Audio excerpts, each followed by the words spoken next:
Do you ever wish you had more wacky Bible facts to share with your friends? Truly, truly, I say to you, these are some of the wackiest Bible facts you'll ever hear. So without further ado, let's get right into the top 10 wacky Bible facts that you can tell your friends.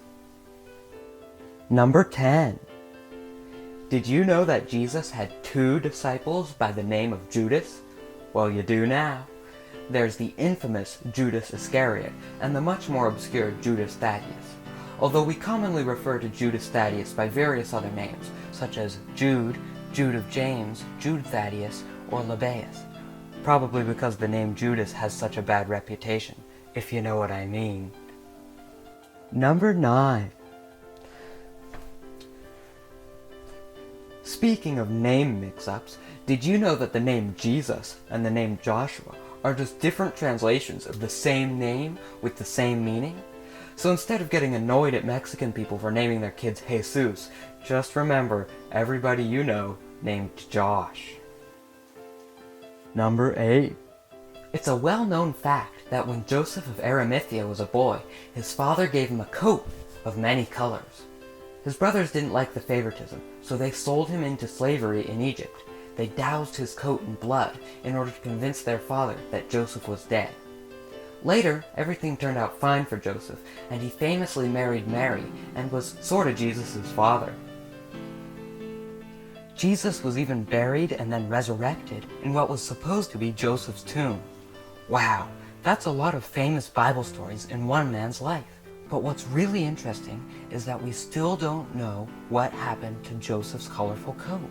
And that truly is one of the greatest unsolved mysteries of the Bible. We'll probably never learn the fate of that coat, at least until we go, upstairs. Upstairs. Number 7. Depending on who you ask, the Pope either is or is not the leading authority on all biblical issues. Those in competition for this title include Joel Osteen, Donald Trump, Richard Dawkins, and Jesus. Fact 7b. Popes named innocent are rarely innocent. Number 6. According to 2 James chapter 5, stacking the most chairs after a church potluck is actually considered to be one of the highest achievements for a young Christian, and is to be rewarded with great treasure in heaven. See 2 James chapter 5, verses 12 to 13, New American International Version. Do we not commend the young for the stacking of seats? At our feasts do we not applaud their perseverance and their stamina? For we remember that they will inherit the heavens. They will be showered with silver and gold and all the treasures of the heavenly realms. Number 5.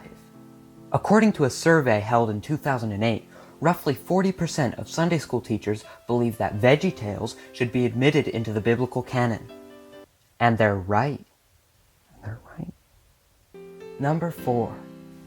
The 500-year period between the writing of the last book of the Old Testament and the birth of Jesus is commonly referred to as the intertestamental period.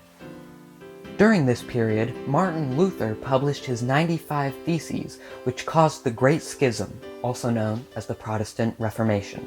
Number 3. The word Bible comes from the Greek biblios, which in turn comes from the ancient Phoenician word Bibble.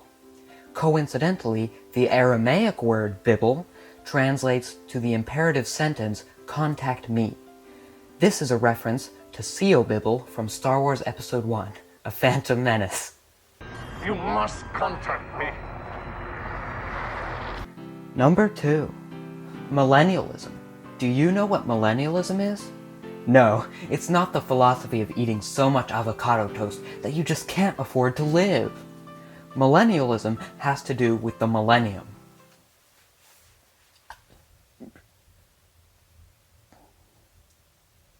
The millennium refers to the period of 1,000-year reign of Christ mentioned in Revelation 20 verse 3.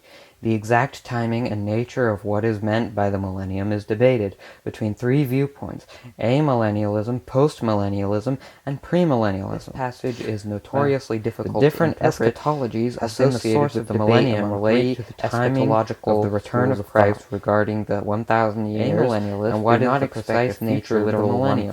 Postmillennialists view it as Christ's reign after the millennium, premillennialists when the majority of the world has converted before the millennium.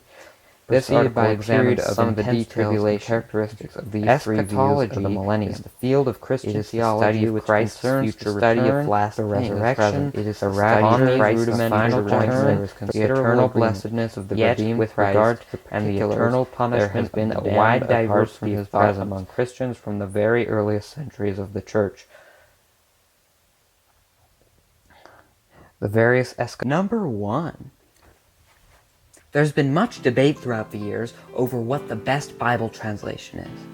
Is it the beautiful poetry and prose of the King James Version?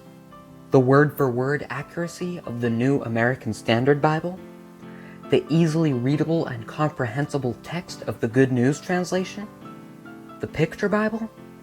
After almost 2 millennia of debate, biblical historians and theologians have unanimously agreed that the decisive winner has been found.